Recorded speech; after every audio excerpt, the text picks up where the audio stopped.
கடவுளே, என் புருஷன் நல்லா இருக்கணும்ப்பா. அவருக்கு எந்த கஷ்டமும் வரக்கூடாது. அவரை பிடிச்சிருக்கிற எல்லா கஷ்டமும் இப்பவே போயிடணும்ப்பா.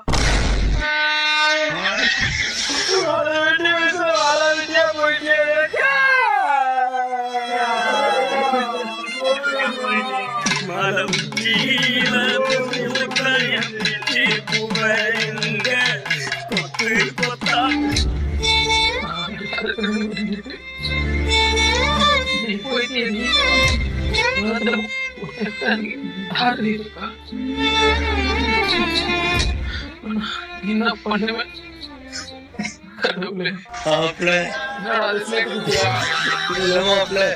என்ன மனசுல அடிச்சு உடைக்கியோ அப்படியே நடக்குமாப்ல. கடவுளே, என் பொண்டாட்டி எனக்கு வேணும். கடைசி வரைக்கும் என் பொண்டாட்டி என் கூடவே இருக்கணும்.